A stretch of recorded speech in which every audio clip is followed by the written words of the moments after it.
बिस्मिल्लाहिर्रहमानिर्रहीम। अस्सलाम वालेकुम viewers, welcome to my channel cooking with Malika. उम्मीद है कि आप सब खैर आफियत से होंगे।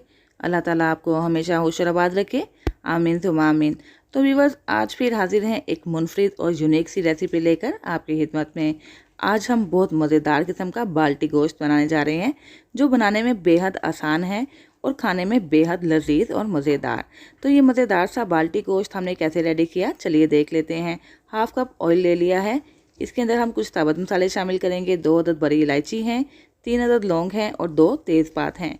तो भी बस इन साबुत मसालों को 30 सेकंड के लिए हमने फ्राई कर लेना है और उसके बाद इसके अंदर शामिल कर देना है प्याज। 2 अदद प्याज ले लिए हैं, इनको मैंने बारीक बारीक कट कर लिया है।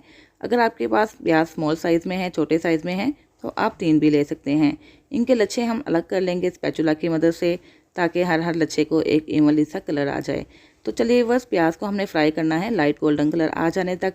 और ये देखिए मीडियम फ्लेम पे तकरीबन 5 मिनट के अंदर ही प्याज का कलर गोल्डन हो चुका है। अब हमने इसके अंदर शामिल कर देना है गोश्त।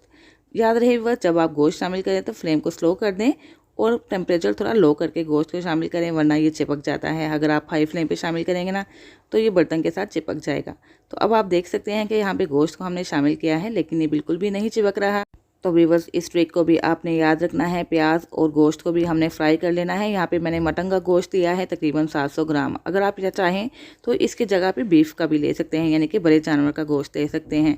तो जैसे ही गोश्त को फ्राई करेंगे, उसके बाद हमने इसके अंदर शामिल कर देना है 2 टीस्पून भर के लहसुन अदरक का पेस्ट। और लहसुन अदरक के पेस्ट के साथ भी हमने गोश्त को फ्राई करना है। जैसे जैसे इस गोश्त को फ्राई करते जाएंगे, बहुत ही अच्छी सी खुशबू और बहुत ही अच्छा सा फ्लेवर आता जाएगा। तो इसलिए वह स्टेप बाय स्टेप सारी ही चीज़ों को फ्राई करना बहुत ज़रूरी है एक अच्छा सा फ्लेवर देने के लिए, और यही खसूसियत है बाल्टी गोश्त की। तो यहाँ पे लहसुन अदरक को भी हमने फ्राई कर लिया है। अब हम इसके अंदर 2 अदद हरी मिर्चें और साथ ही 3 अदद टमाटर शामिल करने लगे हैं। टमाटर के मैंने छिलके उतार लिए हैं और इनको बारीक बारीक कट कर लिया है। टमाटरों को भी हमने इतना फ्राई करना है कि ये बिल्कुल सॉफ्ट हो जाएँ और मैश हो जाएँ। इंशाल्लाह 4 से 5 मिनट के अंदर ही मीडियम फ्लेम पे ये बिल्कुल सॉफ्ट और मैश हो जाएंगे गोश्त के साथ। इतने अच्छे से हमने इसको फ्राई करना है कि गोश्त का ऑयल भी निकल जाए और जितना भी मॉइस्चर रिलीज़ हो रहा है ना गोश्त का और टमाटर का, ये सारा खुश्क हो जाए। तो यहाँ पे बस तकरीबन 5 मिनट गुजर चुके हैं। मीडियम फ्लेम पे हमने गोश्त को फ्राई किया और साथ साथ टमाटरों को फ्राई किया। तो आप देख सकते हैं कि ऑयल नज़र आना शुरू हो चुका है और टमाटर और प्याज अच्छे तरीके से मैश हो चुके हैं, सॉफ्ट हो चुके हैं। तो चलिए बस अब बारी आती है इसके अंदर मसाले शामिल करने की। हाफ़ टी स्पून इसमें पेपरिका पाउडर शामिल कर देंगे। अगर आपके पास पेपरिका पाउडर नहीं है तो कश्मीरी लाल मिर्च भी ऐड कर सकते हैं। 1 टीस्पून भर के सूखी मिर्च का पाउडर ऐड कर देते हैं। 1/4 टीस्पून हल्दी पाउडर शामिल करेंगे और नमक आप अपने टेस्ट के अकॉर्डिंग शामिल कर सकते हैं। स्पाइसेस भी आप अपने टेस्ट के अकॉर्डिंग कम या ज़्यादा कर सकते हैं। तो चलिए बस इन सारे ही मसालों को लो फ्लेम पर तकरीबन 4 से 5 मिनट के लिए फ्राई कर लेते हैं। तो यहाँ पे बस गोश्त अच्छे तरीके से फ्राई हो चुका है और जो मसाले थे ये अच्छे तरीके से गोश्त के अंदर रच बस चुके हैं। अब हमने इसके अंदर पानी शामिल कर देना है। तो यहाँ पे बस मैंने 3 गिलास पानी शामिल किया है। अगर आप प्रेशर कुकर में गलाना चाहते हैं तो 1 से 1.5 गिलास पानी काफ़ी होगा। तो चलिए बस पानी हमने शामिल कर दिया है, इसको मिक्स कर लेते हैं। पानी उतना ही शामिल करना है कि जिससे गोश्त भी गल जाए और पानी भी खुश्क हो जाए। तो यहाँ पे बस पानी को बॉयल आ चुका है। अब हमने इसको थोड़ा सा मिक्स करना है और मीडियम फ्लेम पे गोश्त को गलने तक और पानी खुश्क हो जाने तक पका लेना है।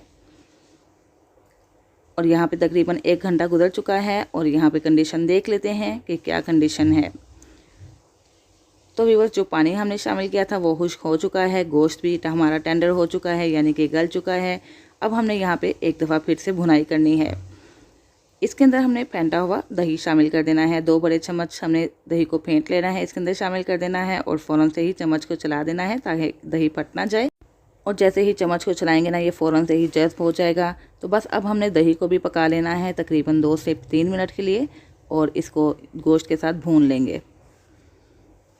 तो चलिए बस दही को भी हमने भून लिया है। अब हमने इसके अंदर खुश्क धनिया जो कि रोस्टेड है, इसको थोड़ा सा मैश कर लेते हैं, हाथों की मदद से स्क्रब कर लेते हैं और इसके अंदर शामिल कर देते हैं। इसी तरह 1 टीस्पून ले लेते हैं ज़ीरा, ये भी रोस्टेड है, इसको भी हमने थोड़ा हाथों की मदद से क्रश कर लेना है और इसके अंदर शामिल कर देना है।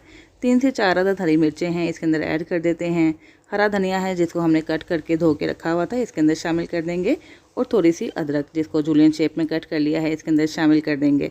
इन सारी चीज़ों को पहले मिक्स कर लेते हैं और उसके बाद हमने 2 और चीज़ें शामिल करनी हैं। एक चीज़ तो है कसूरी मेथी, जिसको मैंने रोस्ट कर लिया है और ये पाउडर फॉर्म में ले आई हूँ मैं। इसके अंदर शामिल कर देते हैं और हाफ़ टी स्पून के करीब शामिल कर देते हैं गरम मसाला पाउडर।